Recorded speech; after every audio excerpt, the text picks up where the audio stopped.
We are now officially all the way into playoff territory. Our 3A and 2A teams getting in on the action, hosting their quarterfinal contest. We start with the undefeated defending state champions, Shanley Deacons. Shanley hosting the West Fargo Packers, who come into the tournament as the 8th seed.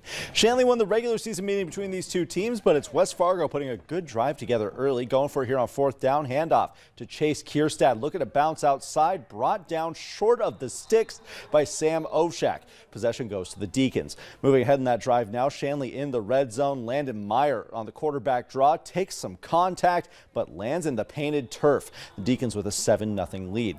But Shanley's just getting warmed up here as we move into the second quarter. Meyer pump fakes and then slings it to a wide open Ovshak. That turf may be frozen, but it looks like he brought his skates. Shakes past the defender into the end zone. Shanley with a 14-0 lead, and the Deacons advance with a 50-14 win in the opening round.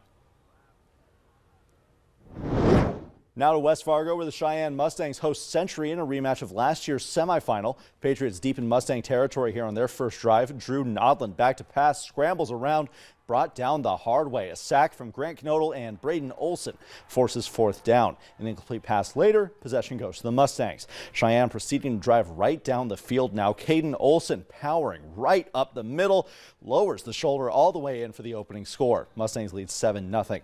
After a miscue on the kickoff, Cheyenne gets the ball right back, and they're going to take full advantage. Read option stays with Olson. He is untouched for his second score of the opening frame. 14-0 Mustangs. Cheyenne moving ahead with a 41-21 win. They're going to meet Minot in the semifinals. And out west, the Davies Eagles facing the Bismarck Demons. Bismarck opening the scoring with the west side of the state's touchdown leader, Carter Hankey, following his blockers into the end zone from about 10 yards out. Demons on the board first. Davies looking to respond now after empty possessions from both teams. Gage Brewer going to sneak this one in for 6. A 2-point conversion giving the Eagles an 8-7 lead into the second quarter. Eagles with a chance to add to that on their next drive. Brewer looking to pass this time, finds a wide open Grant Shosik. Nothing between him and the snowbanks. Nothing between him and those snowbanks in the back of the end zone.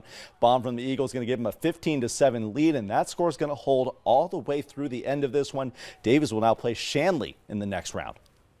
Let's go to Double-A now. Fargo North, the top seed in the Double-A bracket. They host the 8th-seeded Valley City Highliners. Spartans rumbling in for 6 first. It's Peter Haugo back into the end zone, as he's known to do. Touchdown North.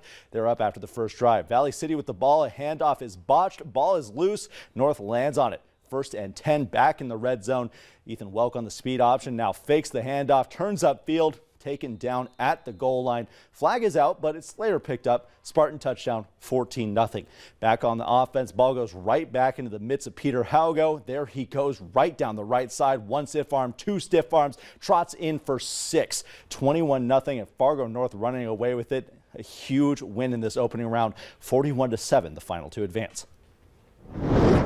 And the 2-seed Fargo South Bruins next up. They host the 6-seed Grand Forks Central Knights. It was a 34-0 win for Fargo South earlier in the season. Today, the opposite script. Knights already up 21-10. A spectacular snag in the end zone by Trey Kuntz. Now a 28-10 game. South trying to keep the offense warm as we near the end of the first half. Brevin Wark looks over the middle, and it's broken up and into the diving arms of Tyler Whalen. Interception GFC. They go into the break up 18. After the half, a fake punt on 4th down by South. Jerry Gibson takes it himself on the direct snap. Stopped short, though. 1st and 10 for the Knights. Jack Simmers now on the design QB run, following the blockers all the way across the goal line for another score. Grand Forks Central laying the hurt on here in the opening round. Final score in this one, 42-10. Grand Forks Central advances to the semifinals to play Jamestown, the biggest upset we've had on paper in the Double-A bracket. Let's take a look at that now. Look at one big one up there. Horace winning on the road in Dickinson in double overtime. Horace playing in and winning their first playoff game in team history.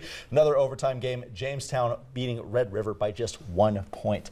That's an amazing turnaround from the start of the year last year for Horace. Horace didn't win a game last year. North's a problem, though. We'll see how that one goes. We're excited to see how that goes next Friday. Haugo is a tough out. The Terminator. Snowy conditions there on some of those fields. No more snow in the immediate forecast, though. Russ is back in with details after the break.